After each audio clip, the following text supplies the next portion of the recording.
So a wrecking ball, a bulldozer, as Anne-Marie Slaughter said yesterday, a tech bro takedown of the regulatory state. No matter how you describe it, we are witnessing an unprecedented transformation of the federal government. Institutions, agencies, departments are disappearing before our very eyes. And I speak to you on this stage, an employee of PBS, on the eve of Capitol Hill testimony by a DOJ subcommittee that will be interviewing the president of PBS under a committee called, and a hearing called, Anti-American Airwaves. I have been observing a lot of people on this stage during this incredible summit bemoaning the amount of time that kids are spending on social media. And it occurs to me that for years, PBS has offered an alternative and an antidote to this problem.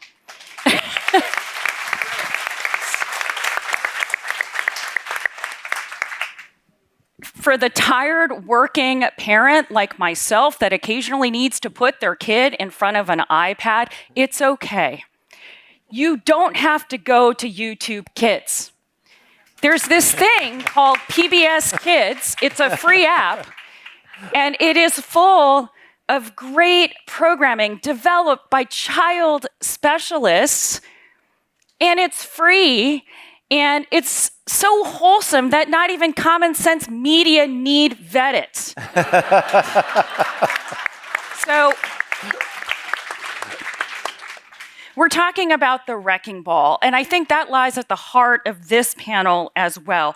How is California confronting the wrecking ball? Can a powerhouse state lead the nation with a different agenda? And here on stage are three people all directly involved in creating, advocating, and enforcing policies aimed at supporting kids and families. Thank you. It's such an honor to be on the stage with you. And I'm not going to go through a lot of pleasantries because we only have 25 minutes. We're going to jump deep and we're going to go quick and highlight the things that matter to you. Attorney General Bonta, and I think we're going to go with first names. Rob. I love it. Let's just get comfortable because I have read that you studied Project 2025, you and your staff, even before President Trump was reelected in November. I believe that you were preparing legal briefs even before the election. You knew this was going to be a battle. I know in the first term there were some 100 lawsuits filed by California against the Trump administration. You've said you're on pace for that. What lies at the heart of your tactics in Trump 2.0? Whether the Trump administration is following the law or not. That's really the North Star, the only thing that allows us to go into court. We can't go to court and sue if we have policy difference, political grievance, or an ideological difference of opinion. We have to go in with facts and law.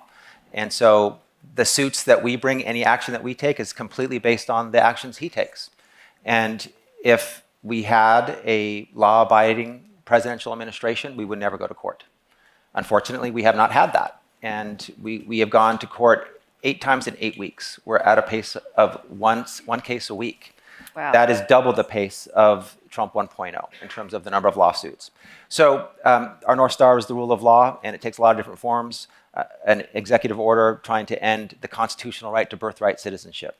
Other orders where they're trying to hold $3 trillion of congressionally appropriated funding that support children's health care and education, college opportunity, grants for teachers for their training, just slicing and dicing the Department of Education.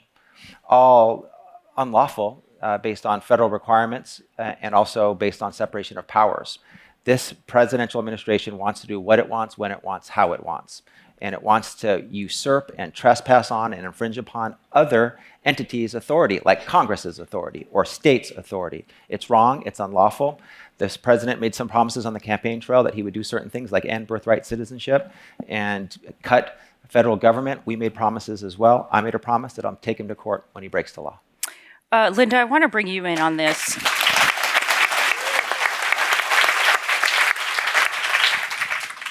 AG Bonta, along with, I believe, 20 other AGs around the country, have filed suit challenging the mass firing of these DOE employees. Explain how these cuts and the dismantling or the attempts to dismantling DOE, how that is directly affecting California and your education agenda here.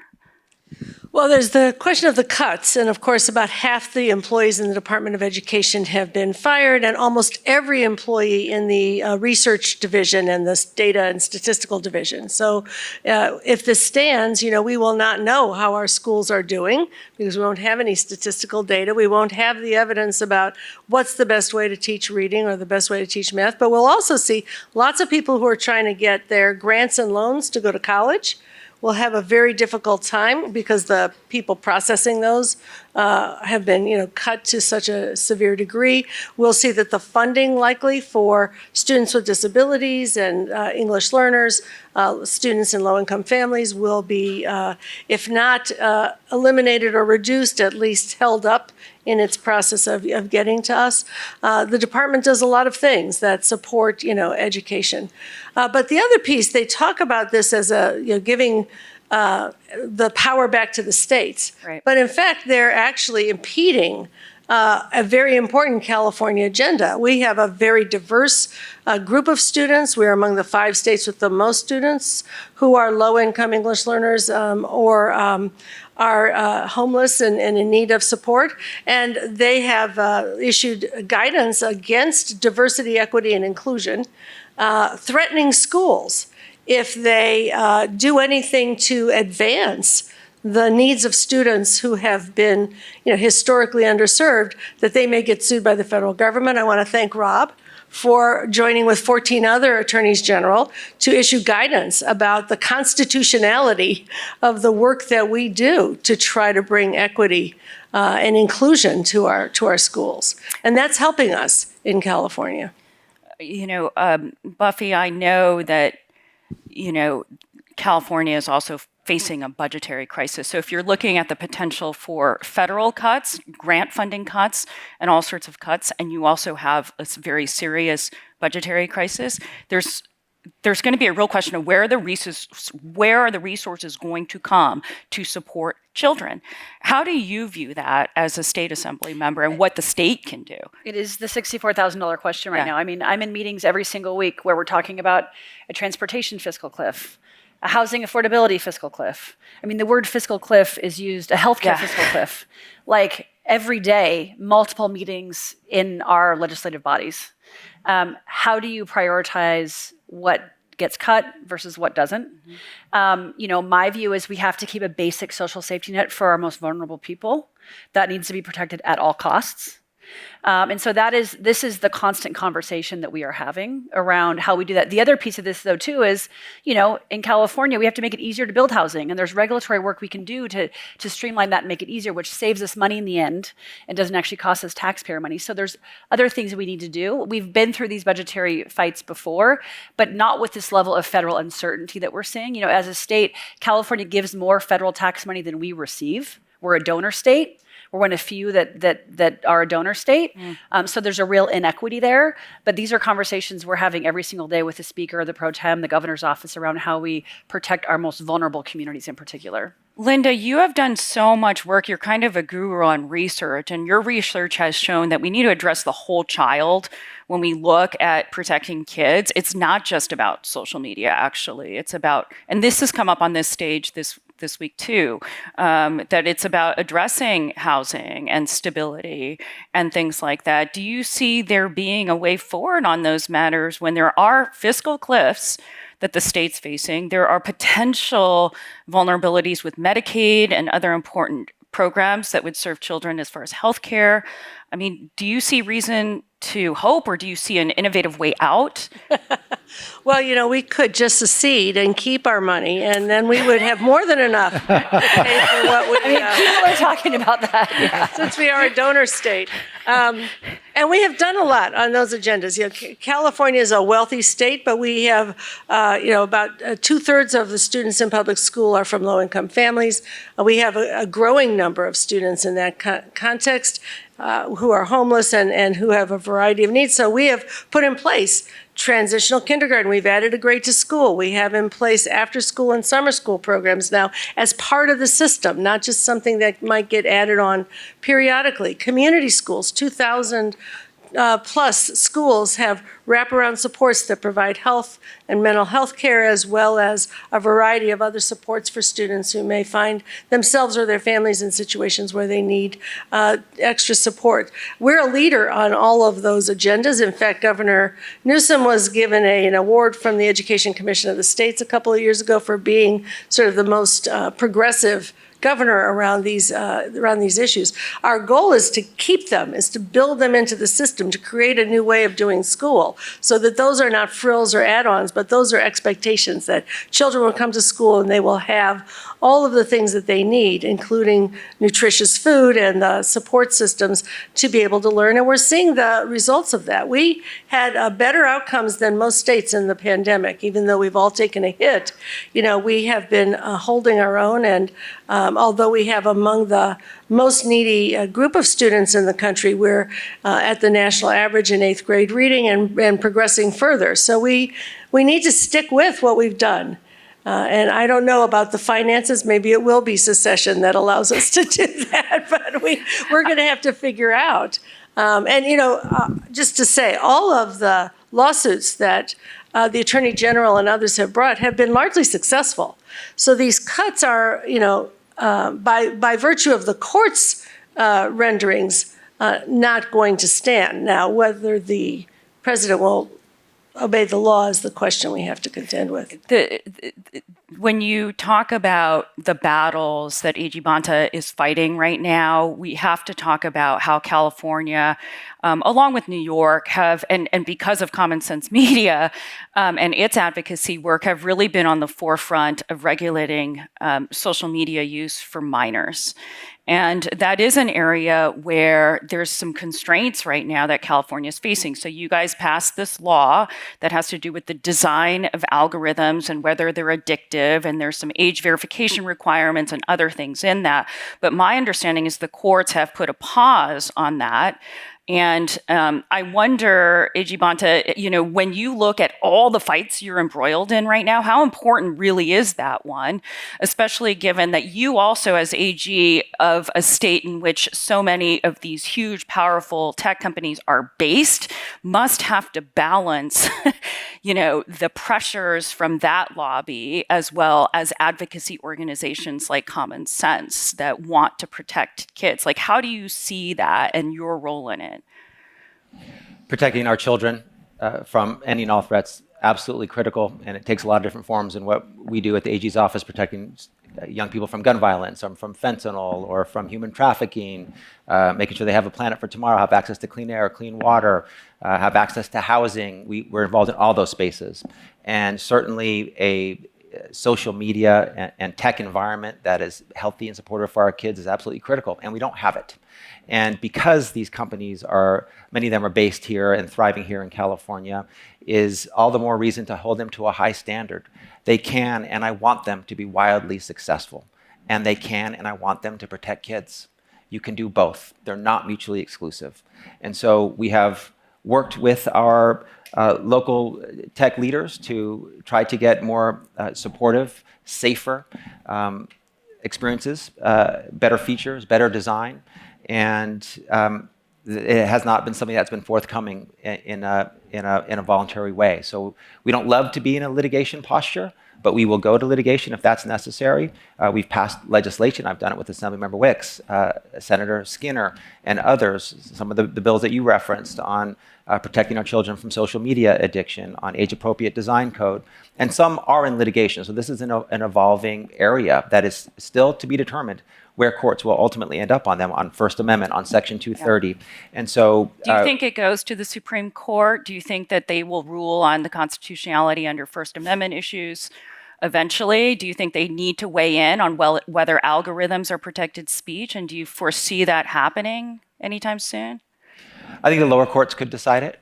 But I do think that the way this is evolving in multiple states, in multiple federal circuits, potential for splits in the circuits, and a need for the U.S. Supreme Court to get uniformity nationwide, that it could get to the U.S. Supreme Court.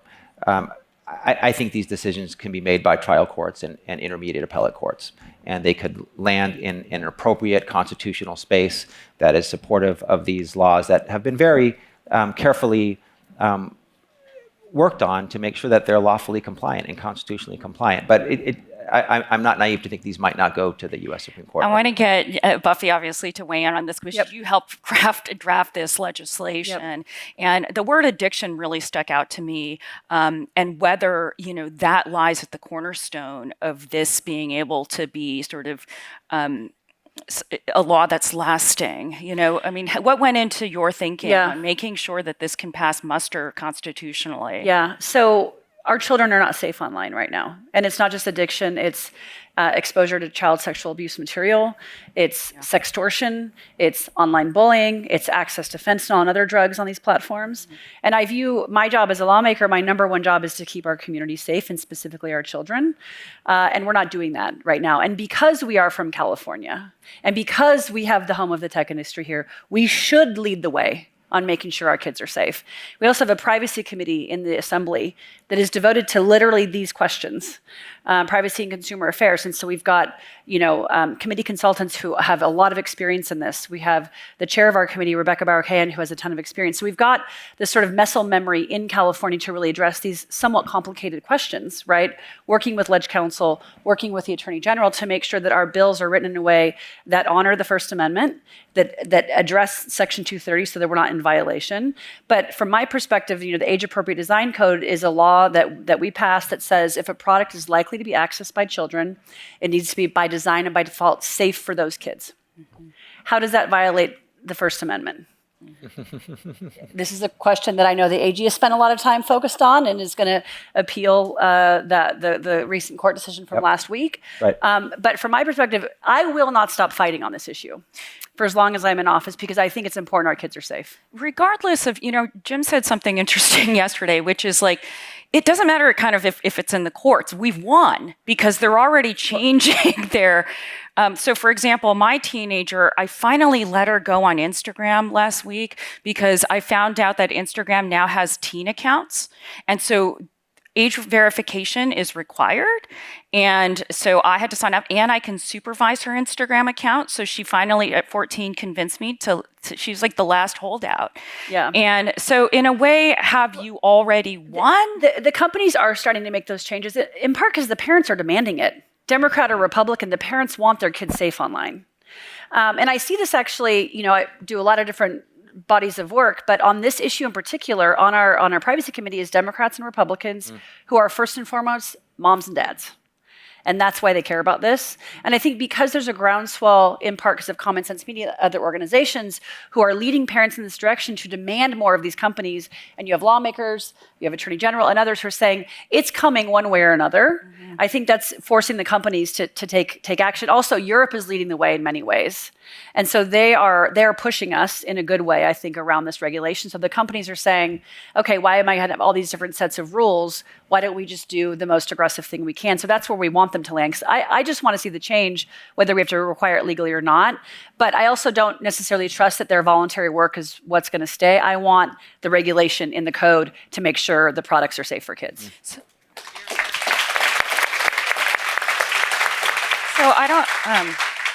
I don't want to get too into the weeds of this, but I have done a number of stories in which it's also been highlighted how beneficial social media can be, especially for marginalized children that might need, for example, in the LGBTQ community, which is also against this law, by the way.